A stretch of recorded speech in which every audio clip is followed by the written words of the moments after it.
안녕하십니까. 강남 테마피부과 피부과 전문의 조성일 원장입니다. 사춘기 때 아니면 20세 이후 성인이 되어서 여드름이 계속 발생하는 경우가 있습니다. 이럴 때 저희가 다양한 치료를 시행하는데요. 여드름 약물 처방이 필요한 경우가 있겠습니다. 흔히 여드름 약물은 몸에 많은 문제를 일으킨다고 알려져 있는데요. 그건 사실은 아니고요. 꼭 필요한 분한테는 써야 되는 아주 중요한 치료법 중에 하나입니다.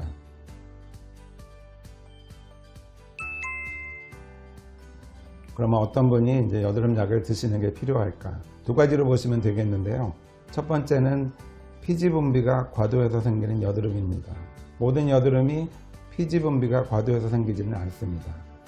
두 번째는 여드름 염증이 심하여서 그대로 두었을 경우에 영구적인 흉터, 파이는 흉터나 튀어오르는 흉터가 생길 가능성이 높을 때는 여드름 약을 꼭 복용하셔야 되겠습니다.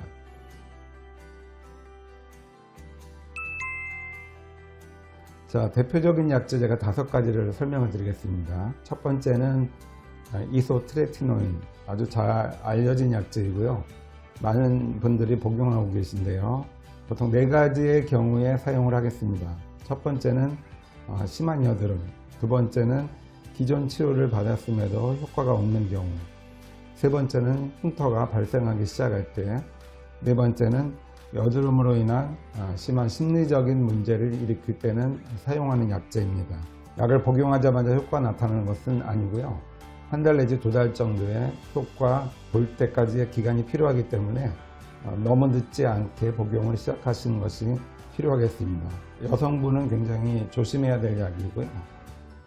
가임 여성이 이 약을 복용할 때는 사전에 그리고 약을 중지한 후에 일정한 기간 동안 임신이 아니라는 것을 꼭 확인하시고 꼭 피임을 하셔야 되는 중요한 약제입니다. 그리고 약을 복용하시기 전에는 반드시 혈액 검사를 통해서 본인의 신체 상태가 약을 복용해도 괜찮은지 확인하고 복용을 하셔야 되겠습니다. 두 번째는 전신 항생제이죠. 즉 먹는 항생제입니다. 대표적인 약제가 테트라사이클린 계열의 독시사이클린과 미노사이클린이 효과적입니다. 전 세계적으로 볼 때 가장 많이 쓰이는 약제라고 보시면 되겠습니다. 이 전신 항생제는 염증에 대한 효과가 있고요. 두 번째는 균에 대한 항균 효과가 있습니다. 항생제는 내성의 문제가 항상 따르기 때문에 가능하면 짧은 기간, 꼭 필요한 기간을 복용하기를 권해드리는데요.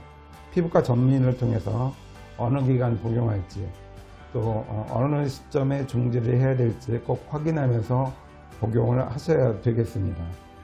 항생제 내성의 문제가 항상 따르기 때문에 가능하면 약 복용 기간을 줄일 목적으로 저희가 약을 처방하고요.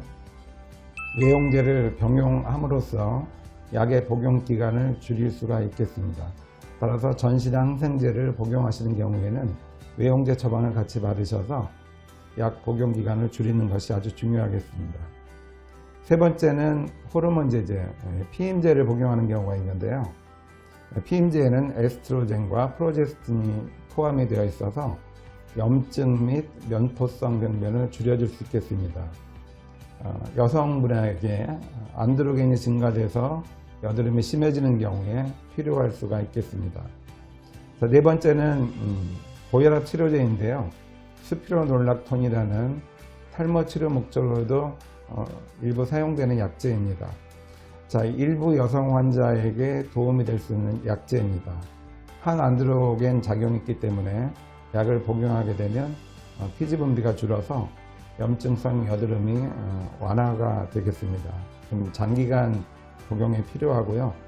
약제는 비교적 안전한 약제이지만 본인이 이 약을 복용해도 되는지 꼭 전문의의 확인을 통해서 약 복용하시기를 권해드립니다. 5번째는 스테로이드인데요. 먹는 스테로이드입니다. 이 스테로이드제는 여드름을 해결하지는 못합니다.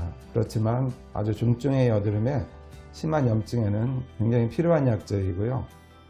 염증을 가라앉히는 가장 신속한 그리고 효과적인 치료는 스테로이드입니다. 장기간 투여했을 때 문제가 될 수 있지만 단기간에 꼭 필요한 용량 범위 내에서 사용한다면 심한 중증의 여드름을 많이 줄일 수 있겠습니다. 자, 여드름 약물 치료 나한테 필요한가? 전문의를 통해서 꼭 상담 받으시고요. 여드름 약제가 다른 약제에 비해서 특별히 독성이 강하거나 중독성이 있거나 또 약을 끊으면 더 심해지거나 그런 현상을 나타나지는 않습니다. 본인의 여드름 타입에 맞도록 잘 처방을 받으셔서 잘 적절한 시기에 치료를 받으신다면 염증의 기간을 줄일 뿐만 아니라 더 중요한 영구적인 흉터 발생을 많이 줄일 수 있겠습니다. 자, 약으로 치료 안 되는 부분들은 병원에 내원하셔서 피부 개선과 피지선에 대한 치료, 레이저 치료 등이 있기 때문에 본인한테 맞는 치료를 병행하신다면 더 효과적으로 여드름을 치료할 수 있겠습니다. 오늘은 여드름 약제가 어떤 종류가 있고 왜 필요하고 어느 기간 복용해야 되는지 이 내용에 대해서 말씀드렸습니다. 감사합니다.